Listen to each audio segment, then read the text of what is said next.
Josh Tomorrow and Bob Iger have announced a record-setting number of new attractions and lands coming out at Walt Disney World Resort sometime, who knows when. But of course, the other side of that is they've also announced a record-setting number of closures. Walt Disney World News today is counting 11 closures in theme parks coming very soon. Let's talk about that list here on That Park Place. Hello, I am Jonas J. Campbell, an investigative reporter for That Park Place, and here with me is the guy that I go to for all of my theme park news here, Mr. VashSky. Vash, we got a crazy one right here that I think is 100% correct. There's a record-setting 11 Disney attractions around the world that are set to close forever. And it might be understating it, Jonas. That's the crazy thing about this. But we'll get into it in just a moment. Yeah, this story is out of WDWNT, and it is from Britt Tuttle over there. There have been a large number of attractions announced to close, with a handful likely to close in the wake of newly announced projects at Disney parks around the world. In our memory, there has never been a period where so many long-running attractions are on the chopping block. For your convenience, we've compiled a list of all the rides and shows we're expected to be saying "see you real soon" to over the next few weeks and months. So they admitted then, "see you real soon" was actually goodbye. How dare you, Mickey? First of all, the Liberty Square Riverboat. I can't help but notice that this is inside of the rivers of America. This is a tragedy right here. Oh, yeah, especially when you had what I believe as many as 5 attractions at one point connected to Rivers of America. So you had the Liberty Bell. You also had another steamwheeler at one point. You had the canoes, you had the keel boats, you had Tom Sawyer's Island itself with a range of attractions on there. I mean, it's really unfortunate that Rivers of America is being targeted at all. It really is, one could say, almost one of the hearts of Magic Kingdom, and now might be removed and all those attractions with it. Very terrible shame. Right. I'll also add here that it is one of the few things in the park that is truly just beautiful. I mean, you can look at one of those castles, and I know that people sometimes look at the castles and they see something that is fake and constructed, and you call them plastic castles sometimes. But they're actually architectural marvels. And from a theme park standpoint, there's really nothing much like those castles here. But this is understated right here. This is something that you can sit down, and despite the fact that this is, I'm going to say, terraformed here. It is constructed, but it's constructed using existing natural elements and some others. They have to reseal it on occasion, but this is something that Disney does that Universal currently does not do. So I see this Rivers of America and the Liberty Bell specifically. That's a tragedy, that going away. And of course, Tom Sawyer Island, one of Walt Disney's favorite stories here. And in a great place to go out and have imagination play here at the park. That is also being closed as part of the demolishing and the filling in of concrete with Rivers of America. And here's one that recently got added to the chopping block very quietly. Lightning McQueen's Racing Academy. This one's at Hollywood Studios. What's this one going away for, Vash? Well, that's going away for a villains-themed show, which should be debuting, in October, I believe? Yep. Or at least for this Halloween season, which is a nice turnaround there. And look, I love more live shows or performances within Disney Studios specifically. I think that makes a lot of sense. Villains, wouldn't have necessarily put it there, but they're obviously ramping up for a Cars Villain's Adventure for Magic Kingdom, maybe, right? Am I right? Or Well, I'll also point out that the villain show would make sense in a villain's land, which is, of course, what they announced coming into the Magic Kingdom area there. It's tough to be a bug. I did a double take on this because I thought that they said Bugs Land. I was like, guys, you're behind the times. No, this is It's Tough to Be a Bug show that is inside the Tree of Life, the icon, the weenie, as Walt Disney would call it, of Disney's Animal Kingdom here. This is this the only remaining Bugs Life attraction left at the parks? Yeah, I do believe it is. I'm thinking back now. I think that's the one, which is pretty insane, Jonas. Bugs Life didn't really do all that well at the box office. It was, successful, don't get me wrong, but for as, I don't know, successful or unsuccessful that movie was, we sure had a bunch of attractions in the parks for that specific IP. Now, this has been Tree of Life for so long, and we know that it's going to be replaced with what a Zootopia themed Yep. attraction, specifically for Zootopia, stage show. better Zoogether, better Right. Zoogether being that's going to be a mouthful. Even I don't see myself ever getting used to that. They've called it a Taylor Swift type experience using Zootopia characters.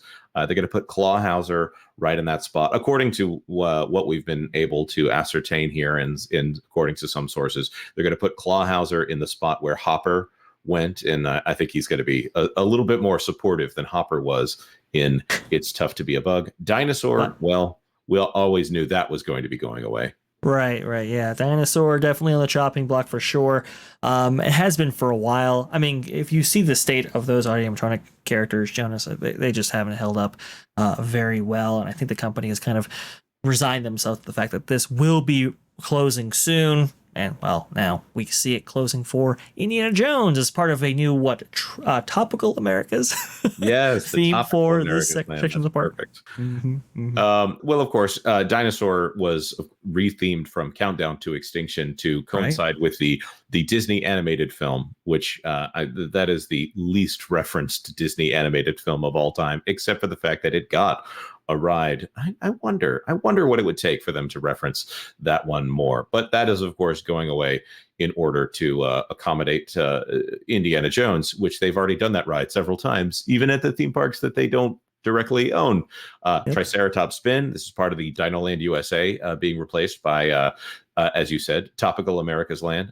This one's a bit more sad. I've never gotten to see this one. I haven't been out to Disney's California Adventure yet. I'm an East Coast guy, but Vash, you could probably speak to this one a little bit more. Absolutely. Yeah, this is definitely part of the place making of this park that debuted in 2012. So with the opening of DCA 2001, February of that year, it didn't really have an identity outside of California. Obviously, it's Disney's California Adventure, but it was the California of today, and there was a lot of puns to go along with that. So the Imagineers, starting with the 2006, 2007 area of time, began the work to reimagine this park. And it was all about setting this in a time and place that guests couldn't necessarily experience, and one that was uniquely California. So a 1920s, 1930s set Buena Vista Street based on like old school LA or old school Hollywood. It was kind of the idea or conceit there. And this red car trolley was really part of the Pacific Line that was part of this area of Southern California at that time. And it was all about taking you back, like I said, to that time and place. And there's not one, but two distinct trolleys, both representing different areas of the trolley lines that used to take you all the way down to the beach in Southern California. And those were great additions to a park that had no transportation, had no kinetic energy. So this one is particularly troublesome because it offers that atmosphere of the parks that a lot of these attractions on this list don't. Do you think that they're aware that they're basically repeating the plot of Who Framed Roger Rabbit as well with this one in Cloverleaf Industries? I'm just pointing that out. Okay, Buzz Lightyear's Astro Blasters, but this one, Tokyo Disneyland, and they're replacing it with Wreck-It Ralph. So if you just went, oh no, over here for Tomorrowland, just know. And I forget which one's which. Space Ranger Spin, I think, is the Disneyland version, and Astro Blasters is the Walt Disney World one. It doesn't particularly matter to me which one is which. It's the Buzz Lightyear ride, but thankfully, this is just what they're doing out in Tokyo. Right. Well, there are rumors, Jonas, that might be coming to a theme park near you. So that's the interesting thing. What I mean by that is domestic theme parks, specifically Walt Disney World. But this is the interesting thing about these announcements, Jonas, is that they are not necessarily all encompassing. So this is just the things that we know about.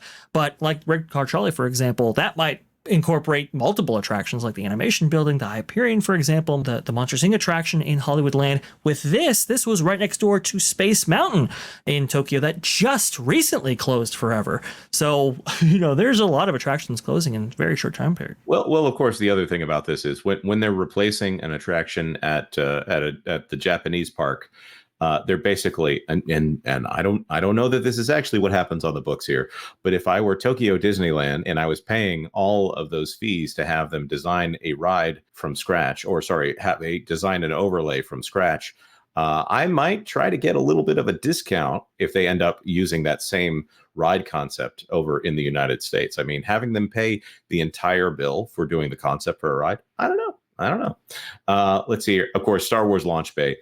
I'm going to say calling this one an attraction at this point is stretching it. It's a museum, and it's not even that good of a museum. Right. And there's a couple of meet and greets in there, which I'm glad they at least do those meet and greets. Hopefully, this doesn't end up wiping out Darth Vader from the park altogether. But interesting, fascinating, Jonas, because there was such an excitement, there was such an anticipation for Star Wars to be finally incorporated officially into the Disney portfolio. There, they were so excited about the new slate of films, and if one could measure Disney's enthusiasm for the Star Wars brand, I think it could really be brought back to Launch Bay, because after that initial push there, I mean, this just died completely. And so a lot of people did anticipate, okay, if you're going to bring in Monsters Inc. land, for example, why not, incorporate it here? Obviously, you have a lot of dead structures in this area.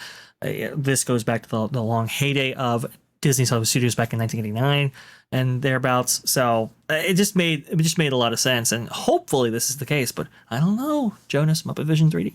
It could be on this list as well. I hope that it's not. In the meantime, though, since we're talking about Monsters Inc., it looks like Monsters Inc. Mike and Sully to the Rescue is probably on that list out at DCA. Man, don't tell me that Superstar Limo is also shutting down. Oh no, Superstar Limo! Yeah, well, Superstar Limo already shut down. I know. I need to make that clear, because some people view us even joking about something incorrect. They'll get in our comment section and tell us that right. we're the worst. Anyways, this doesn't seem like turbocharging to me. It'll remain to be seen whether or not they actually replace them with legitimate attractions here. Tiana's Bayou Adventure, it's taken them forever to get that ride to even work up to just opening day standards here, and we're in the middle of September. That one opened in late June, right? Yes, you are right about that. That's the thing, Jonas. This is all addition by subtraction. I mean, when you hear turbocharging, you're thinking new lands, new parks, maybe. You're thinking about all these things that could add to the portfolio of Disney parks. A lot of this, well, like we just went through exhaustively, is just replacement. Where's the expansion? Where's the ambition to a lot of these things? I'm not saying it here, Jonas. I'm not seeing it here either. And I wonder, before they get to the actual building of all of these new attractions that we haven't talked about here for the most part, I wonder what else is going to be on the chopping block. And I wonder if there's a point at which they say, maybe this isn't what we need to do here. Ariel right there and right next to Star Wars Launch Bay, that could be in danger. Of course, the Disney Junior Dance Party, or whatever they're calling that attraction over there that's right next to there in the animation courtyard, that also appears to be in danger. I'm hoping that they don't end up saying to themselves, you know what we need? We need a Guardians of the Galaxy ride over there at Disney's Hollywood Studios, since they're obviously fine duplicating IPs across theme parks here, since they're taking Lightning McQueen out, but they're putting in a villains attraction when they're talking about putting an entire villains land over there at Magic Kingdom. Who knows? Of course, we would love to throw this to our commenters. I love reading those comments, despite the joke about one or two people that seem to have an axe to grind here. Somebody actually got mad at me for saying that I knew a Make-A-Wish kid. And it's just fascinating how some people can go with the comments these days.